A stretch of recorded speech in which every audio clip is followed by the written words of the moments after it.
Now we're ready to get into the meat of the day. We're going to have three speakers. So we have three very knowledgeable speakers. So I think if I had to put a theme around this, it's around the idea of infrastructure, whether it be physical infrastructure or legal infrastructure, even social infrastructure. That's kind of the theme that I saw in the three presentations that you're about to see. So we start off with Mandy Metzger. She's Supervisor of District 4, Coconino County. Well, good morning. I am so happy to be here. I really am sort of a self-invited speaker. I had something that I wanted to show Levi that I thought might be appropriate for today. So I called him and I said, Levi, can you take a look at this video? Would it have any place in your program? And I'm very grateful that he contacted me and said not only could I show a little piece of the video, but that I could speak to you. So what I'd like to do is tell you a story about an effort that the Coconino County Board of Supervisors took on a couple years ago. And primarily I'd like to touch on partnership, initiative, results, and finally gratitude. So I'll talk for a few minutes. My understanding is then I show a few minutes of the video and then I take questions from Levi, unless somebody changes the order. So, as you all know, Coconino County is huge. It's 18,661 square miles. It's the second largest county in the lower United States. Only San Bernardino is larger, and it's a very diverse county. We have tribal lands, we have federal lands, we have state lands, we have private lands, and all these lands are connected by roads in varying shapes of condition. And the roads make education possible for our children. They help us connect with businesses and healthcare centers. They provide, obviously, relief from emergencies. They provide for the hauling of water and groceries and just the way we are able to go about our daily living. And the condition of our roads, in many ways, mirrors our community's economic condition. Regardless of our culture or governance, all of us share the same landscape. Our water and our air and our soils don't know the political and jurisdictional differences or boundaries. And it's mostly the same for those of us who depend on our roadway systems to live our lives.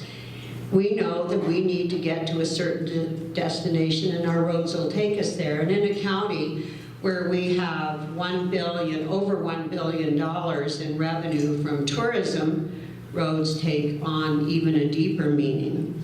Perhaps only second to water, our roads are our most important asset. And if our roads are in bad shape, then our commerce struggles and economic development becomes very, very difficult. So this is the partnership part. For many years, Coconino County had contracted with the BIA to maintain some roads, 228 to be exact, on school bus routes on the Navajo Nation. And the money for this maintenance for us came from federal funds, from safety lieu funds in the early 1990s and early 2000s. But several years ago, that program was not funded by Congress, and we did not, as Coconino County, have the money to continue that maintenance program. Many of the roads we were responsible for, both on and off the nation, were falling into really bad shape. So over the years, during this process, we formed a good relationship with NDOT and the Navajo Nation chapters and BIA, and we wanted to continue our work. So what to do? We didn't have the money, the roads were getting worse. So the Board of Supervisors took the initiative and decided we were going to take this into our own hands. We weren't going to wait for the state to tell us how much money they were going to allocate. We weren't going to wait for the federal government to expand or renew their programs. We were going to ask the voters of Coconino County, all voters, to tax themselves for road maintenance funds, and funds that could only be used for road maintenance. The tax we asked was 0.3%, or 30 cents per $100. It was projected to raise $6 to $7 million a year, and the length of the tax would be for 20 years. Our Board of Supervisors and our county staff worked hard in every community of the county, and we asked people to please support this tax. In 2014, the voters voted and the tax was passed by 65% of the vote across the county. So that was the result. So the appreciation is after the road maintenance tax passed, the county wanted to thank particularly the Navajo Nation for coming out so strongly and supporting this. So we determined that we would increase our road maintenance, and this of course is with BIA because we can't be on tribal lands without invitation. But we decided we would increase our road maintenance by 30%, and we would also set aside $200,000 a year that with which we would work with NDOT to do things that we couldn't do in the past that would be more on the level of construction. So the appreciation part goes on. So we thought about this, and we thought this is a really big deal. When we started talking to other counties, their partnerships were different. So we made a video, and the video was to explain to chapters and communities on the nation what they had done, what they could expect. And so at this point, if I could show just a few minutes of the video that is new, and I don't know how, thank you, and then I'm happy to answer questions that Levi has for me. My name is Sandy White. I'm from Grand Falls. They used to bus down here when it's getting real muddy, and sometimes our kids miss schools because of the road.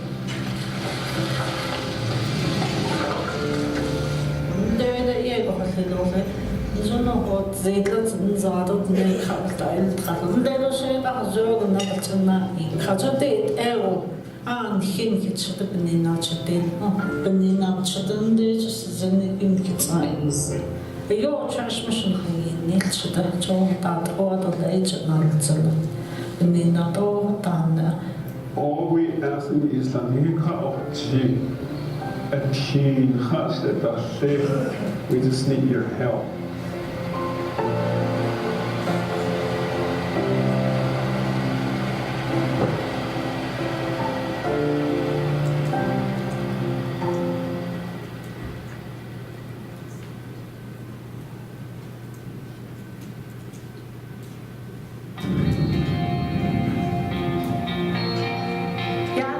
Coconino County Supervisor Lena Fowler, Dishna Tudich Aidin, Shlonash, Edgekapa, Bashichin, Ezafana Edashichi, Tachini, Dashanana, Kowat Eda, 2014 Eda Eastnet. Proposition 403 Eyabe Lata Sofi E Baheta Nizen Are Peso no Daki Eya Enalta Peso E Kadishji de Diatin the Nebe Atin Ebe Bada William the Navajo Nation Dobia Edo Coconino County Sad Be Rada It Ako Ot Up and Danish Nana Belachen Do Eya Atin de Eoda, Topagolan, then the Aya, at Edo, Nico, a hotel, Beso Batch, Saja, a hotel, Hidden Danish,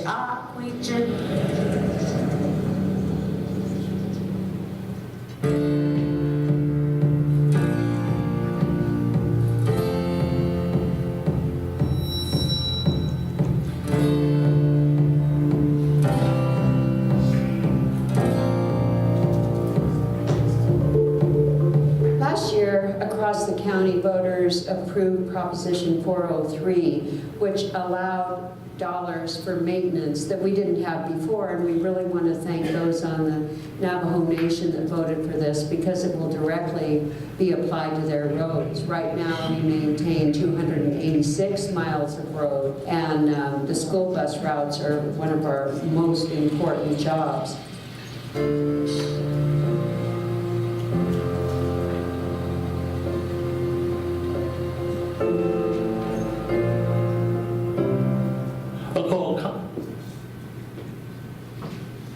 So that's a sample of a video that we're actually really proud of because we've never done anything like that before and because it mirrors our partnership. So just in closing, before Levi grills me, I think it's so possible in our county governments to work across all cultures, all jurisdictions. I think we just need to think all things are possible and to take the initiative to do it. So thank you very much, and when do I get grilled? Okay, thanks. Right here. Thanks so much for sharing that. I just have two questions, if you could dwell a little bit more about them. Is, you know, what was the biggest challenge in running the Proposition 403, and how did you overcome it? So I think the biggest challenge was deciding to do it. We knew that it isn't popular with voters to ask them for more money. But we looked at the conditions of our roads. We did a good assessment of our roads. So many of them were in poor or failing condition that we knew we had to do something. So I think the hardest thing was deciding to do it. And then just the record turn, I mean, 65%, that's almost a super majority, so you did a great job. How'd you go about marketing that to get that type of result? So, you know, our deputy county manager, Mike Townsend's here today, and he was very much involved. But we brought in a team, and we talked about where we needed to be and what materials we needed to do. And we just, frankly, we worked tirelessly for, let's see, probably 4 or 5 months. I was chair of the board when it was passed, and we were all so exhausted that we could hardly celebrate. But I think because people knew it related to their lives, it was easier. But there are materials out on the front table. There's maps over here of the roads that we now maintain, but it was a huge commitment, and I think we just were committed to go into every single community and talk about it, both on and off tribal lands. And then my final question is, what advice would you give to the tribes in working with the counties and county supervisors?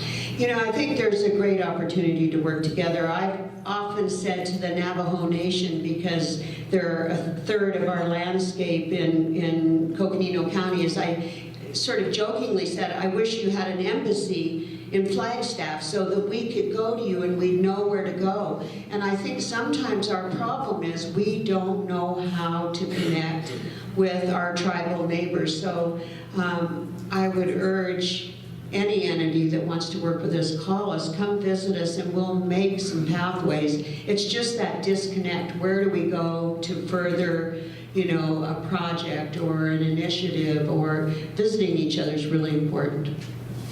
Thank you.